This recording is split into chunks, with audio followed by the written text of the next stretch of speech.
In this video, I will be exploring one of the tools available within XRM toolbox named as Dataverse Data Anonymizer. Now, if you are using XRM toolbox for the first time, I would highly recommend you to first download the XRM toolbox from the website, and then to start with installing the app, you can navigate to the tool library. And once you navigate to the tool library, you can start searching for your desired tool. Now, in our case, it is Dataverse Data Anonymizer. So if I just type in Anonymizer, I should be able to find Data Anonymizer for XRM Toolbox. Now, if you see the description, it says this XRM Toolbox tool enables you to easily anonymize data in a Dataverse environment. You can choose the fields you want to anonymize and replace the value with either a defined sequence or a fake data generated by the bogus library. Now, to give you a context, now I have an airline app. So let's assume we have this airline app built in a it's a model driven application. Now, take for example, when you are starting this project, maybe you will have some input from your customer. Now once you have the input from your customer, you can start playing around with, start designing the data model, and you would like to have some sort of a data. Now customer might give you the real world data. Now once you receive the real world data from the customer, it's your duty to protect the customer data by changing the data. So take for example, if I have this record set over here, I want to change the value in the record set. Like if I navigate to say American Airlines, now I want to change the record set. So what I might do is I might change the name of the name field over here. I might protect the total staff, total aircraft, email field, and other field. It's okay for me. I can even change the manager or supervisor. Now depending on my requirement, I would like to anonymize the data so that the data is not important for me while testing. The important thing is the structure, the way the application is built. So for that, I'll be using the data anonymizer tool. Now let's see how we can anonymize the data field. So in this example, what I will be doing is maybe I will pick up the email address. So let's assume this email address is real. So I will be taking this email address and I'll be specifying that, oh, I don't want this real world email address. What I want is uh, to be some fake address to be generated. So I can do that. Similarly, I can update, say, choice field, or maybe I can update the numeric field or a multi-line field. So I don't want to tamper with my data, but for this example, I will just pick up email address. Right, to start with XRM Toolbox, navigate to Data Anonymizer for XRM Toolbox. Click on it. If it is installed, you click on this icon, and then your application will load up. So here you get welcomed by a random piece of wisdom. Now here, if you see in the screen, there are a couple of things happening over here. First is you need to load the information. Then you set the anonymization rule. Then you actually execute the operation, and the results will be shown over here. Now to start with, first let's load the table. So if I click on load, then I have an option to load the JSON file. So as you see over here, if you have a JSON file, you can load that and then that will be presented within the application. But this load is not loading the table. The table has already been loaded. So if you just type in over here, if you see this part, this talks about the table. First you select the table, then you go with the field. So table, in my case, the table name is airline. But if you are not comfortable with logical name searching, you can select logical name plus display name.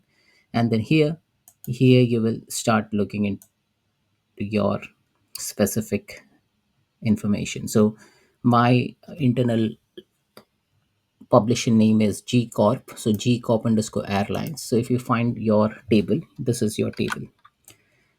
Now, once you get the table, you specify the field. Now, in the field, I can specify which I want. So I can look for info, name, total aircraft, website, description, etc. I will pick up email address.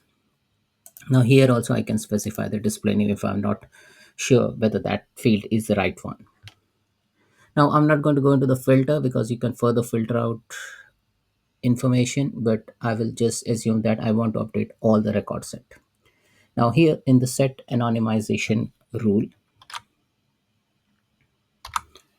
we have the sequence, so I can specify the sequence and then it will start picking up the sequence value. So if I want to update say some value and on basis of the sequence, say I want to put airline 1, airline 2, airline 3, like that, then I can make use of sequence. Or maybe I can make use of fake data. So I'll go to fake data, select the language as English, and in the data set there are various data set which you can change across. So if you want to put a dummy address, or it's a commerce related thing, or it's a company or a database or date or finance or images or internet, you can pick and choose that. Now once you select say address, you have the data type as building number, city, country, full address, county, state, zip code, etc. You can fill. If I select commerce, I can see color, department, product, product material, product name. If I select company, I can see company name, company suffix, database, then collation, column, engine type, uh, date. I can select all these values. Images, in images, I can see whole bunch of things. I can even get a lorem flickr URL, lorem pixel URL, image. So pixum URL. So I can randomly get the URL as well from here. Similarly, if I select internet, I can get an avatar, URL, email, domain word, etc. So I think for us email is the right one, so email or email example.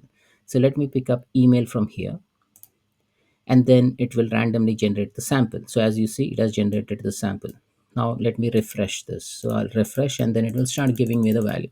Now if I'm happy with it, I'll click on save. So I'll click on save. Now let's go into the airline application. So if I go into one of the airlines, I have a couple of other fields like AI summary or AI reply. Now I can fill that value as well. Okay. So just to show you, say currently for this airlines, I don't have anything listed over here. Now, if I go to the XRM toolbox, I explicitly created a rule and said that for email, I want something random to be generated. Okay, so that's good. Now, what if I pick another field? So if I go and pick up another field, say AI reply. If I pick up this field and I can say that in that I want to display maybe vehicle manufacturer. Okay. Now I can go ahead and pick up that as well. Okay. Now let me click on save, and then now you see there are second item which is added. So first I'm changing the email, second I'm changing the AI reply field to vehicle manufacturer, and I can pick up other fields, and then depending on my requirement I can change the values. Now let's be happy with a couple of fields over here, and we will start executing it. Now while executing, we have got a facility over here which will say bypass synchronous plugins and workflows, bypass asynchronous plugins and workflows, bypass flows, batch size 50, 8 thread. Now this is important because if you have a table which does some operation on update of a record or deletion of a record, or maybe there are some plugins or workflows, classic or a power automate flows, which gets executed, now we have an option to bypass that. And think about it, like if you're updating say maybe 10,000 rows of record, we don't want 10,000 emails to flow between the system, or 10,000 actions to be executed in your power automate or maybe a workflow engine. So for that, it is always advisable to bypass the workflow, and this is important when we do all sort of a data migration within the Dataverse. So once you're happy with this, just click on run. Now, before I click on run, let me show you the information. So for Monarch Airlines, I have Yanis, Cathay Russell, and Singapore Lavina. So now what should happen is like it should change this information. Plus, if I go to Monarch Airlines, if I go to AI, I don't have anything on AI reply. And similarly, if I go to Cathay, I don't have anything over here, right? So let's go ahead and run this. Now, anonymize the selected two fields. Yes, I want to anonymize, and then it will start updating the information. It has also given you that yellow color bar, which will allow you to stop the processing. Now, this has happened quickly because I just had 15 or 16 odd records. But if you have, say, maybe more than 5,000 records, then you may want to, say, abruptly stop the anonymizing. You can click on stop, and then you can anonymize. You can stop the anonymization process. So all data successfully processed. Okay.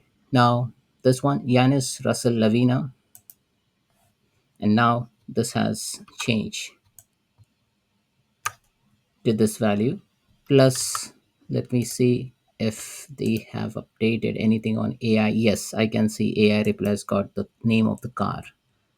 Similarly, if I go to other airline, I can see that this is different. This is so it has added in all the records. So this is a quick way through which you can update some dummy record or anonymize the data within your application.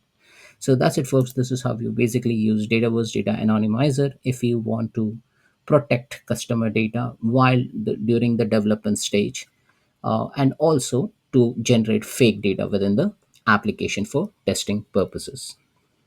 Thanks for watching.